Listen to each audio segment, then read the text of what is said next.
एका लेखकाने आपण निर्माण केलेलंच कॅरेक्टर मारून टाकलं. का? कारण ते खूप फेमस झालं होतं, अफाट फेमस झालं आणि आजही फेमस आहे ते. पण त्यावेळेस त्या लेखकाला असं वाटलं, की या पात्रामुळं मी तर काही लिहूच शकत नाही. कारण की त्यांना ऐतिहासिक कादंबऱ्या लिहायची होतं किंवा ऐतिहासिक साहित्य लिहायचं होतं. पण हे कॅरेक्टर एवढं फेमस झालं, तुफान फेमस झालं, की वाचकांची सतत मागणी यायची, की हेच लिहा म्हणून. तर ते कॅरेक्टर कोणतं होतं आणि ते लेखक कोणते होते? तर त्या लेखकाचा आज स्मृती दिवस आहे 7 जुलै. तर त्या लेखकाचं नाव आहे ऑर्थर कॉनन डॉयल आणि त्या पात्राचं नाव आहे शर्लॉक होम्स.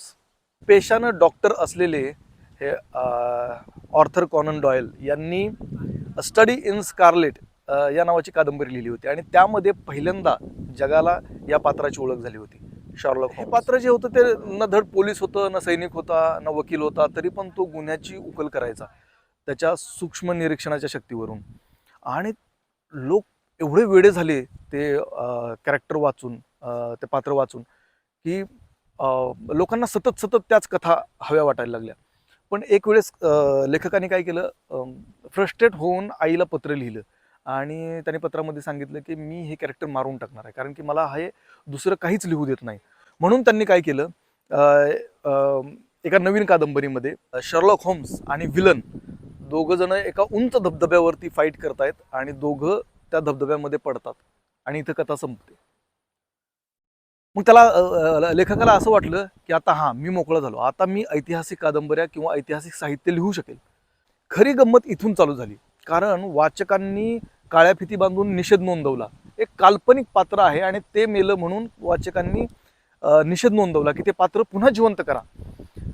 पण लेखकाला असं वाटत होतं, की मी या पात्रामुळे इतर काहीच लिहू शकत नाही, म्हणून मी हे पात्र जिवंत करणार नाही. परंतु लोकांनी वर्तमानपत्राची कार्यालय आणि प्रकाशकाच्या कार्यालयामध्ये पत्रांचे ढीगच्या ढीग यायचे, की हे पात्र जिवंत करा, पात्र जिवंत करा.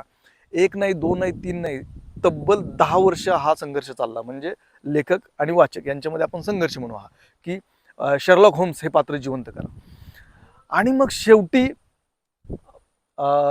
लेखकाने हार मानली आणि पुन्हा ते पात्र जिवंत झालं आणि लॉजिक त्यांनी असं दिलं, की धबधब्यावरून खाली पडलेला शर्लॉक होम्स हा एका गुप्त मोहिमेवर गेला होता आणि तो पुन्हा जिवंत झालेला आहे. शर्लॉक होम्स या पात्रावरती कित्येक चित्रपट, नाटक, वेब सिरीज, सिरियल कित्येक झालेले आहेत. एवढं पात्र हे फेमस झालेलं आहे. लेखकाला जी भीती वाटत होती ती खरीच आहे. आज आपल्याला आपल्या बऱ्याच, म्हणजे जगात बऱ्याच लोकांना शर्लॉक होम्स हे नाव माहीत आहे, पण त्या लेखकाचं नाव माहीत नाही. तुम्हाला माहिती कशी वाटली मला कमेंट करून सांगा आणि आणखीन नवीन रंजक गोष्टीसाठी या चॅनलला फॉलो करा. थँक्यू.